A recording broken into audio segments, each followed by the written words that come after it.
So there I am on April 4th, 2000. I had my first double lung transplant. And I just want to take just 1 second to kind of have you do this. That's me and this is me. But sometimes I think when we walk into a room and we see that, we don't see this.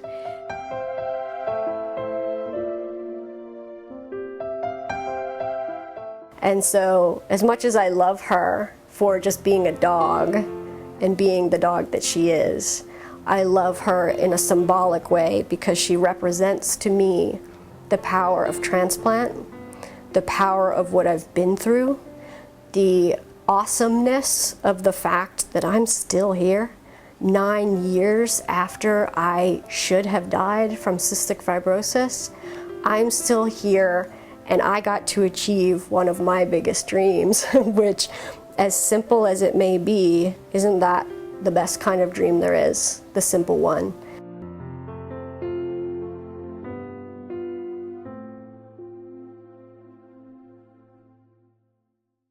It's been a pleasure to know Tiffany. I think she makes a powerful lecturer because she brings a credibility that most people cannot bring.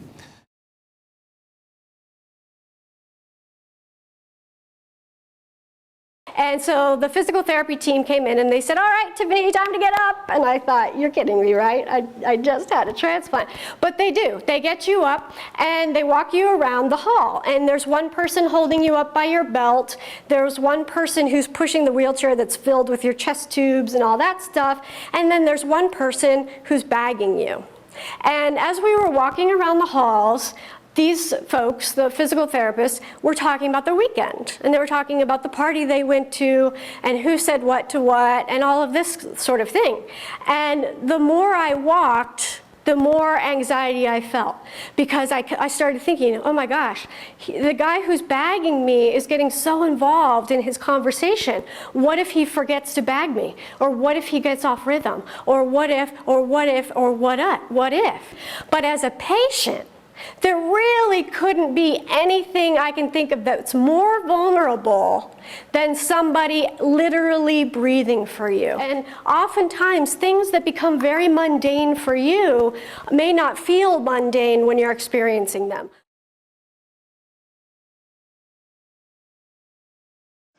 And the gift that she has to give to others is that I think she will share her realness and her ability and passion to be able to speak to people and share with them what it felt like to be dying and what is helpful to her to keep on living. I consider myself a student of dying, and I don't think that that's just for sick people anymore. Actually, I think we can all be students of dying. What do you see when you go into your patients' homes? What do you see when you work with the patients and the families? What you see is what's important in life. Sometimes, in your line of work anyway, taking your work home with you can be a good thing. There's something I call that which is important, and this is something that I discovered when I was dying, and that is that there are things that become acutely obvious that are important. So, for example, holding someone else's hand. How often do we hold somebody else's hand and we just hold their hand? But when you're dying, or when I was dying anyway, not only did I hold someone's hand, but I actually felt the texture of their skin. And I allowed myself to be intoxicated with how lucky I was to be able to hold this person's hand. These are the things that are important in life. You see with your patients all the time, when they get to the end of their life and they're doing their life review, what do they talk about? Do they talk about the Fortune 500 company and all the money they made and the houses that they have? No, they talk about the most minute pieces of life. The time that we were in the cabin together and we watched that movie and the lights went out and we heard that scary noise. That's the kind of stuff that comes back to you when you're on your deathbed. So why not, before you get there, start paying attention to that stuff and start cherishing that stuff and start feeling the skin of the person that you're holding their hand. I remember the day that they told me I had chronic rejection. And the biggest question that came to my mind, it was the only thought in my head really, was what do I do now? What I also didn't know was that at the end of the kicking and the screaming and the crying, there was a real place of happiness waiting for me.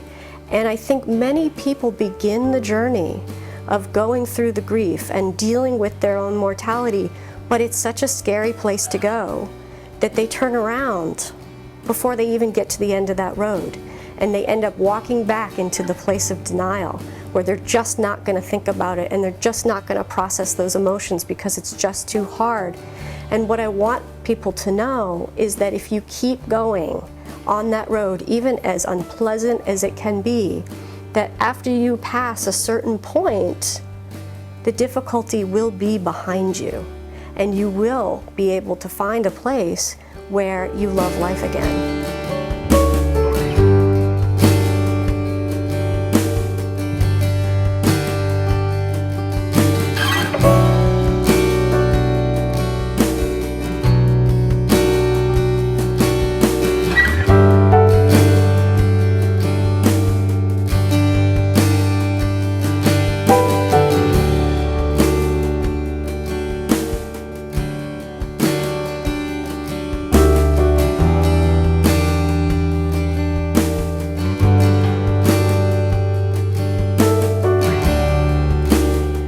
To have people in our lives who are willing to walk beside us on that journey, I cannot really think of a greater gift. So, from the bottom of my heart, on behalf of myself and all of your patients, I just want to say sincerely, thank you. And thank you for being here today.